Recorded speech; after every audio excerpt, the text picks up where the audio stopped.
Top 7 backstories in One Piece. So let's get started.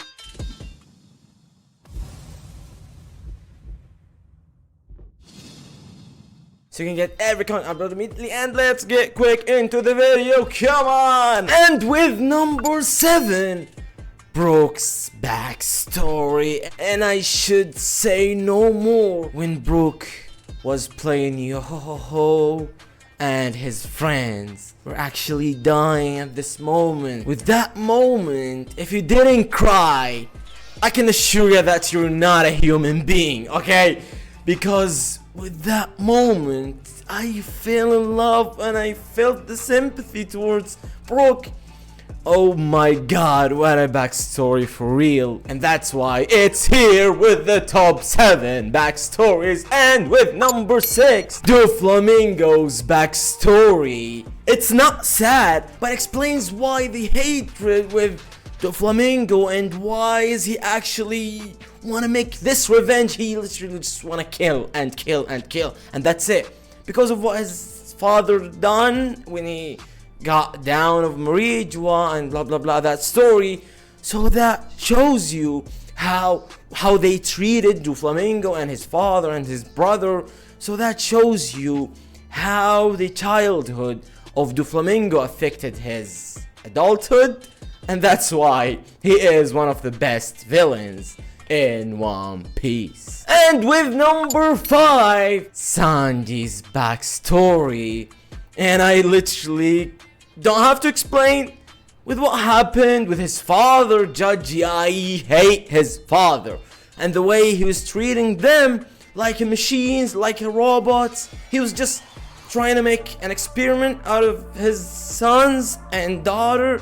He is a son of a gun, okay? I hate Judgy, no doubt about it.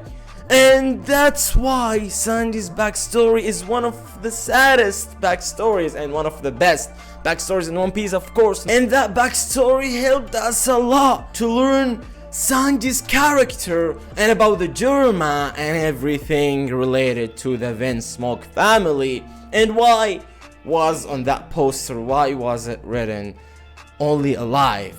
Because of the Germa authority. Alright.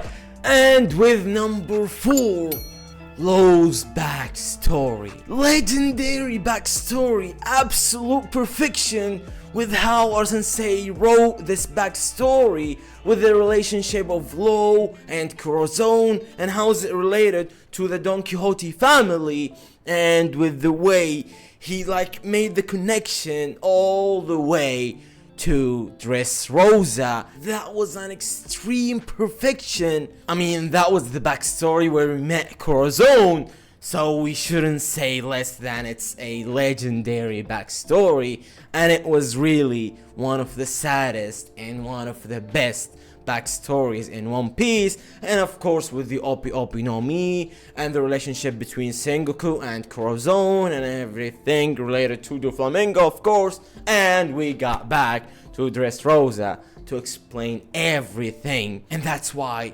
Dressrosa is a perfection, and that's out of context. And with number 3, Nico Robin's backstory. Nico Robin, Uhara, Aokiji, Akaino. We've learned Jaguar Dissolve. We've learned so much from this backstory.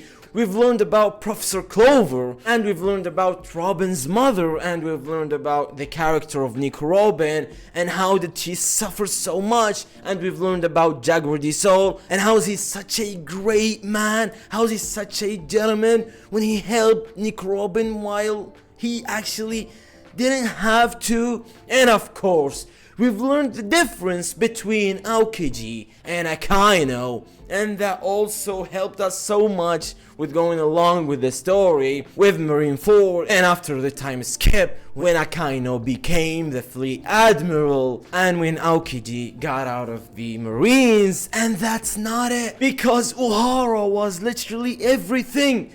Uhara was the beginning of the great, or not the beginning, was the main greatness of the story, because it explained a lot about the poneglyphs, about the void century, and also kinda gave us some hints about Imusama or about the Grossi, and how did they and what have they done 800 years ago.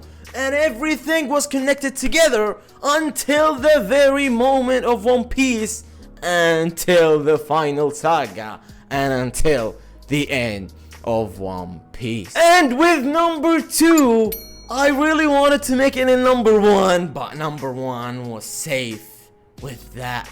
Okay, I'm not going with number 1, with number 2, and I really wanted to make it number 1. Noland the Liar, the masterpiece of a side story, the greatness of absolute perfection of a storytelling with the great backstory. It was perfect. Everything was perfect from the very beginning of the Jaya Island, and how Jaya actually went up to the sky, and the whole story of the Golden Bill and the relationship between Noland and Calgara, and how were they such a great friend, and everything with that adventure and with that journey of Noland. And when he came back, that was really connected to a lot of real story that happened in our life, and that shows you how great Oda Sensei is when it comes to storytelling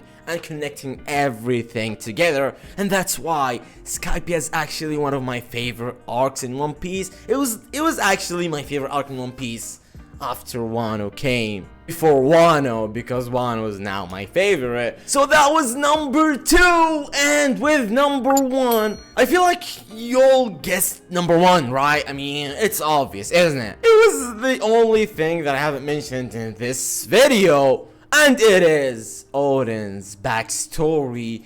And oh my god, if I'm gonna explain why Oden's backstory is in number 1, I think I'm gonna take a whole stream, right? I mean, I should stream right now on Twitch and explain why Oden's backstory is the greatest backstory in One Piece, and if not the greatest backstory in the manga/anime history, because it was perfect. It was the absolute perfection of everything. Oh my god. Starting with Oden, and how was it connected to Roger and Whitebeard, and with Kaido, until the very moment where Oden was talking about the Joy Boy and the awaited boy, which is Luffy, and how's everything related to the very moment that we're living in right now. And oh my god, and we end this story and this journey with the absolute greatest thing you can ever end with.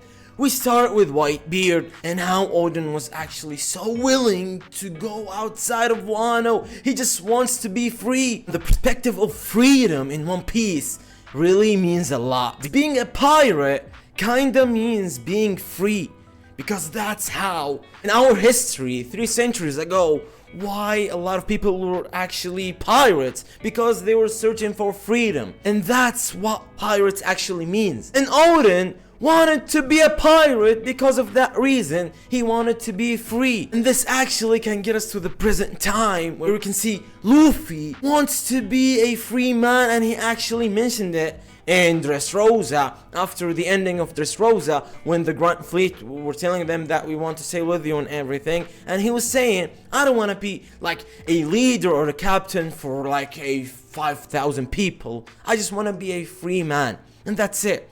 And Shanks wants to be a free man because he learned this from Oden. And Blackbeard wants to be a free man on his own way, the yin and the yang. I really want to make a video about this, because oh my god, the connection between Blackbeard and Luffy is actually so crazy, alright? It's actually so ridiculous, so that's why I really want to make a video about it. That's why I really want to make a video about it. And I guess that's it, guys. Write down in the comment section below what do you think of this top 7 list, I guess, and don't tell me why is it top 7, not top 5 or top 10. Alright, number 7, it's cool. And I guess that's it, guys. Drop your thoughts, comments down below. Thank you guys for watching. Don't forget to like and subscribe and share this video to everybody on this planet. Thank you guys. Until next time. See ya.